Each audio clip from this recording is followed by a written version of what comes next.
Tupac Shakur, right? Right. Bishop. Omar Epps as Q. Jermaine Hopkins as Steele. Khalil Kane as Raheem. Right. That's Juice. 1992. Yes. Here are 10 facts about the movie Juice. Number 1. So Juice is actually Ernest Dickerson's directorial debut. And before he directed Juice, Ernest Dickerson was Spike Lee's personal cinematographer on his earliest films, which include She's Gotta Have It, School Days, Do the Right Thing, Mo Better Blues, Jungle Fever, and Malcolm X. Wow. So he's got a lot of work that he's been involved with under his belt, like big movies, not like little budget things, like really big movies. Right. And he learned under Spike Lee, gained a lot of experience from that. So. Right. Number 2, so Juice was the major motion picture debut for Tupac Shakur, for Omar Epps, and Khalil Kane. Okay, all right. Yeah. First timers. First timers, first time on film like this. At the time, Tupac was 19, Omar Epps was 17. Khalil, though, he was 27. What? 27? He played the role. Elder statesman? Yes, he played the role well, though. Right. Actor Jermaine Hopkins was also 17 at the time of filming, but he had already been in a film. You might remember Lean on Me. You smoke crack, don't you? You smoke crack, don't you? Look at me, boy. Don't you smoke crack? Yeah. So it's fun. I always think that it's fun when we get to see some of our favorites in the early days, some of their earlier work. And it's no wonder that Omar Epps' career was as successful as it was. Yeah, Omar Epps actually, he was gonna become like a musician. Yeah. Really? Yeah. You know, some research I did. He was actually gonna either become an actor or a musician. So he was multi-talented. Right. Well, this acting thing panned out for him, so. Yeah, definitely. Number 3. According to Ralph McDaniels, the founder and host of the hip-hop series Video Music Box, Sean P. Diddy, Puff Daddy, Diddy, whatever name you want to call him now, wanted to play the role of Bishop. During the Fat Joe's Instagram live show, McDaniel stated this. And he said, Ralph, I want to be Bishop. And I was like, but we got somebody to be Bishop already. That's the only one that's casted is Tupac. And he was like, nah, I'm from Harlem, Ralph. Just think about it. And I was like, that's going to be hard. That's going to be difficult. And I remember going to the producer and just feeling it out. Just let me get the temperature on it. And he was like, absolutely not. And Puff just got fired, and we know him. He can't come on this set. So I was like, all right, no problem. Daryl Mitchell, Tretch, and Donald Faison had also auditioned for the role of Bishop, but none were considered for the role. Tupac actually came to the audition with his friend Money B. His other friend, Tretch from Naughty by Nature, was there, and they asked Tupac, did he want to audition? So he auditioned, and he got the role as Bishop.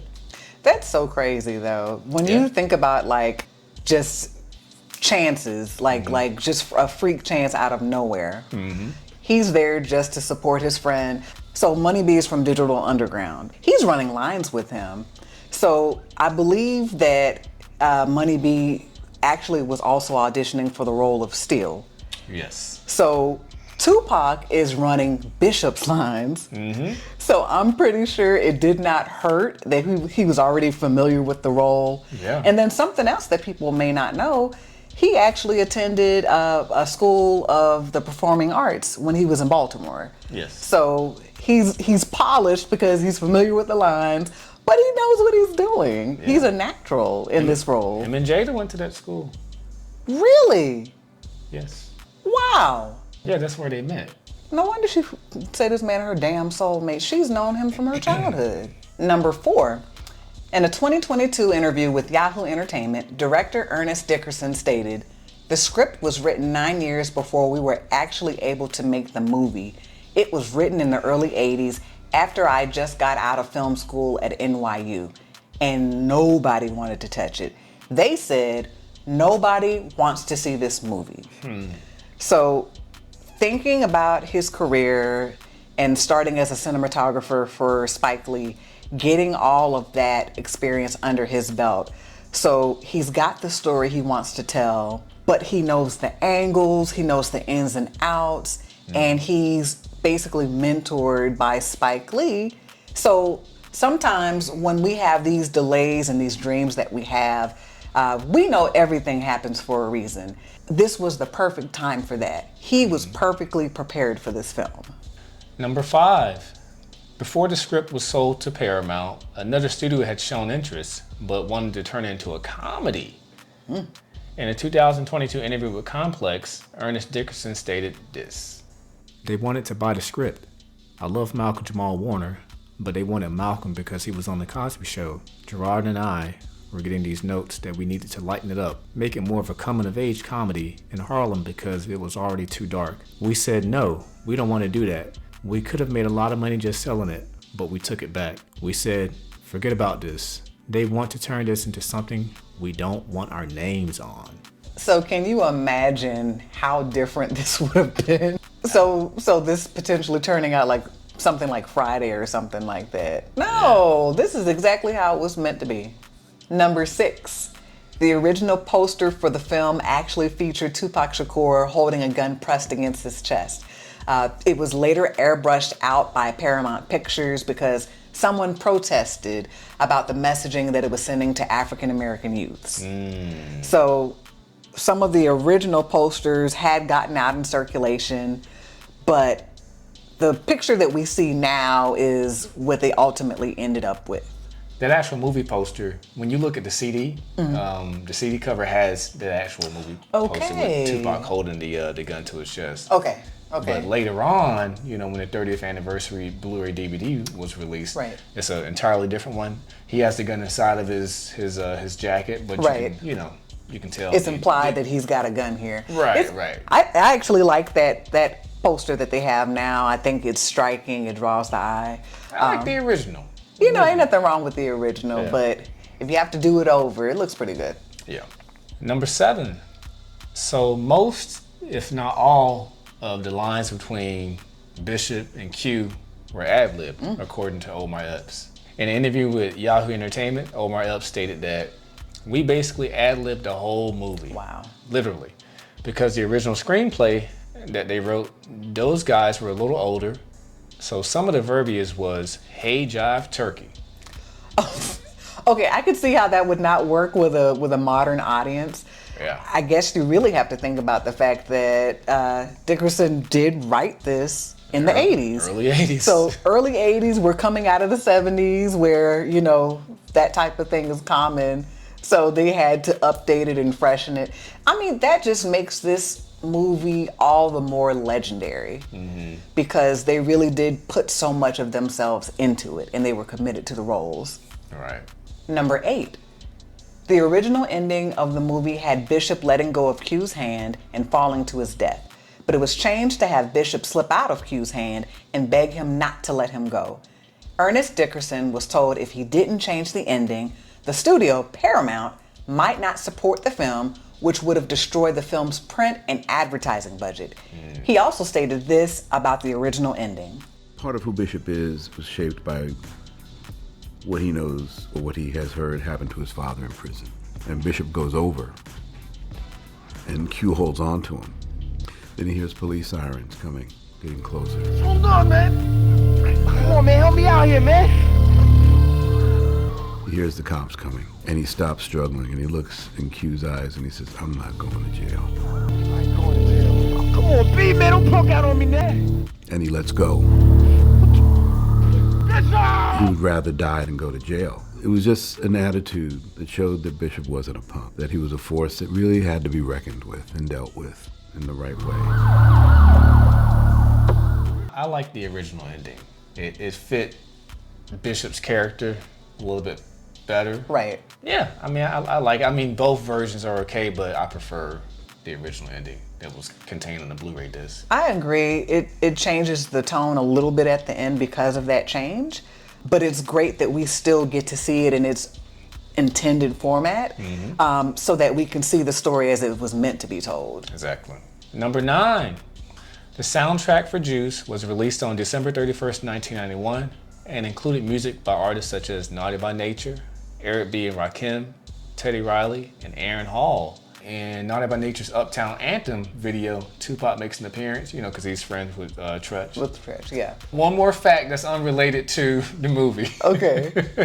Aaron Hall's song "Don't Be Afraid," which appears on the soundtrack. On the soundtrack. There's 5 different versions of that song. Why?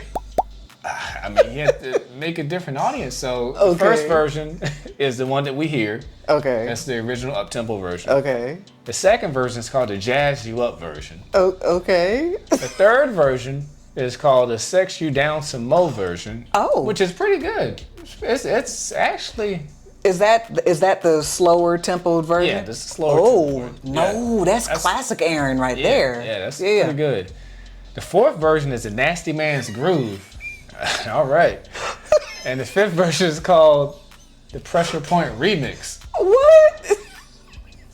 Who came up with these names, first of all? Because I have no idea. People like to remix songs and different things like that. And of course, there's a lot of songs that I won't name here that have been remixed. And hey, here's the whatever version. Right. Different versions. So that's wild. yeah. Number 10.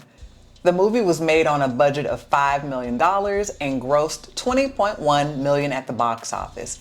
Roger Ebert gave the film a 3 out of 5 stars and stated this: "It's one of those stories with the quality of a nightmare, in which foolish young men try to out-macho one another until they get trapped in a violent situation which will forever alter their lives." That sounds like a description of the movie, like exactly. Like he hit it right on the head. If you were to turn over like the DVD or Blu-ray box, you would find that description. Yeah. I think he got it right.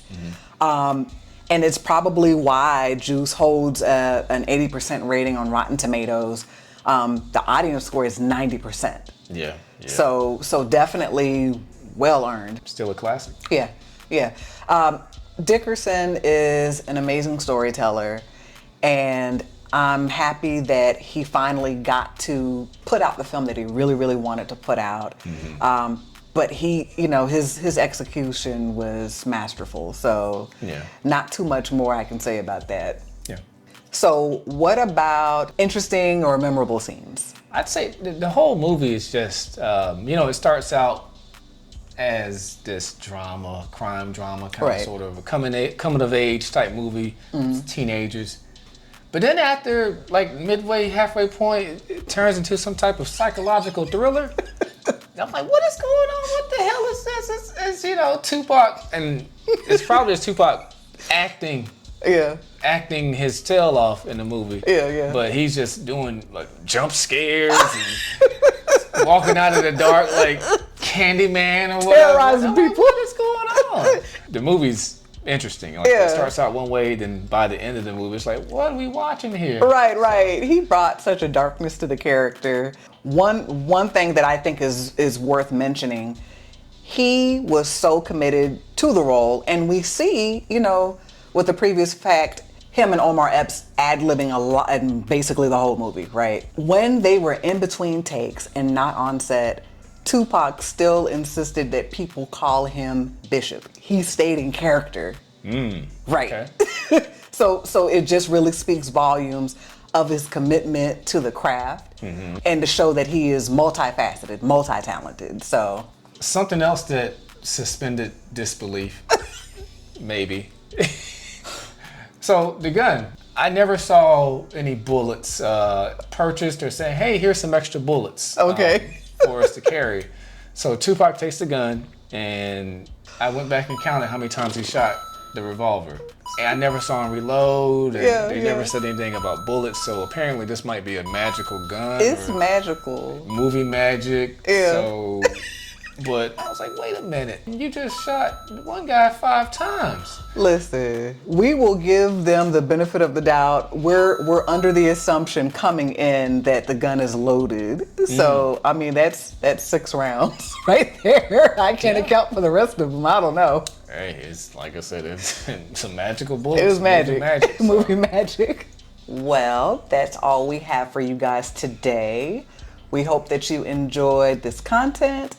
Please make sure that you like and subscribe. Hit that notification bell. We want to make sure that you're notified whenever we're dropping new content.